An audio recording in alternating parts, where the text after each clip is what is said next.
Biometric recognition cases. That's the subject of today's ACTEC Trust and Estate Talk. Welcome to ACTEC Trust and Estate Talk from the American College of Trust and Estate Counsel, a professional society of peer-elected trust and estate lawyers in the United States and around the globe. This series offers professionals best practice advice, insights, and commentary on subjects that affect our profession and clients. And now, our ACTEC Fellow host with today's topic.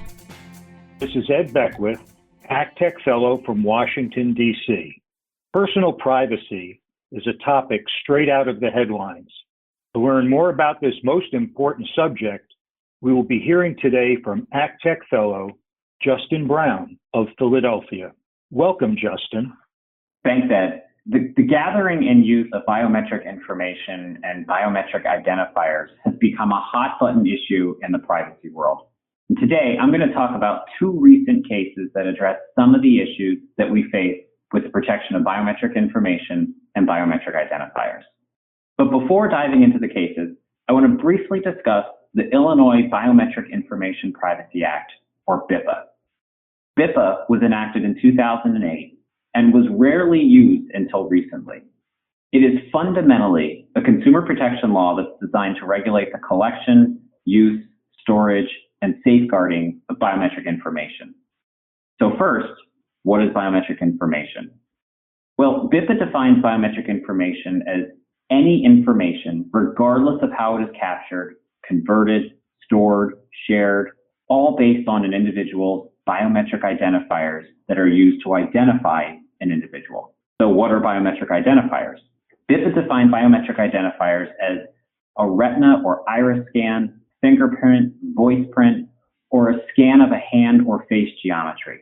Biometrics are unlike any other unique identifiers, such as regular passwords that are used to access finances or sensitive information. Passwords can be changed. Social security numbers can be changed. But biometrics are biologically unique to the individual. You can't change your face or your fingerprint. So once your biometric information is compromised, the individual has no recourse and is at a heightened risk of identity theft. The cases I'm going to talk about today focus on two sections of Bipa, Section 15A and Section 15B. Section 15A of Bipa provides that a private entity in possession of biometric information and biometric identifiers must develop a written policy which is made available to the public that establishes a retention schedule and guidelines for permanently destroying biometric identifiers and biometric information. Section 15B provides that no private entity may collect, capture, purchase, or receive or otherwise obtain a person's biometric identifier or biometric information unless it first informs the individual that the biometric identifier or biometric information is being collected and stored. Second, informs the individual of the purposes of collection and storage.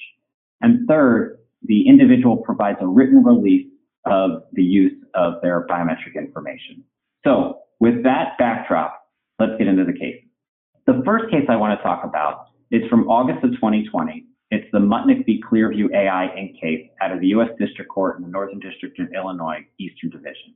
In this case, Clearview AI scraped over 3 billion facial images from the internet, scanned biometric identifiers from all of these images, and created a searchable database that would then allow people to instantly identify individuals through just the photograph from the internet. Clearview AI's database included the picture of the person and private information such as their name, their home address, and sometimes even their work address. And then Clearview AI sold access to the database to various law enforcement and government agencies. The legal issue in this case was not necessarily about biometric identifiers. It was about personal jurisdiction over Clearview AI in the Bipa claim in federal court. And while the court ultimately concluded that there was personal jurisdiction, the court characterized Clearview AI's actions as a clear violation of the privacy rights of individuals for whom they gathered biometric identifiers and biometric information. And ultimately, the court said in dicta that this is exactly what Bipa was designed to protect. The next case is Bryant v. Compass Group USA, Inc. from January of 2020. also out of the U.S. District Court in Northern District of Illinois, Eastern Division. In this case, Christine Bryant worked at a call center in Illinois, and for the convenience of the employees, the center had vending machines that were owned and operated by Compass Group USA. The vending machines didn't accept cash or credit card, but instead, to purchase items from the machine, a user simply had to use his or her fingerprint.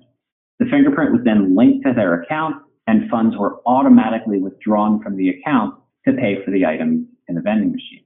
When employees were hired, they were instructed to just scan their fingerprints into the system to create their account. So, Christine Bryant voluntarily set up her account. She was fully aware that her fingerprint was being collected and stored, and she voluntarily gave her fingerprint over. Her claim, however, was not that they collected her biometric information, but that they collected it without her written consent. So this case, procedurally, dealt with issues regarding the removal of the case to federal court based upon diversity jurisdiction. So in doing the analysis, there needed to be a determination of standing. And in determining the standing and personal jurisdiction, there needed to be a determination of whether or not there was an injury in fact to Christine Bryant. The court here looked to whether or not there was an actual harm in the disclosure of the biometric information, or whether this was just a procedural violation of Bipa. So in analyzing the case, the court looked at multiple cases that have dealt with the collection of biometric information versus those that were mere technical violations of Bipa, but there was no actual harm. So for example, in the Miller v. Southwest Airlines case out of the Seventh Circuit, the court looked to airline employees who were required to give their fingerprints as identifiers.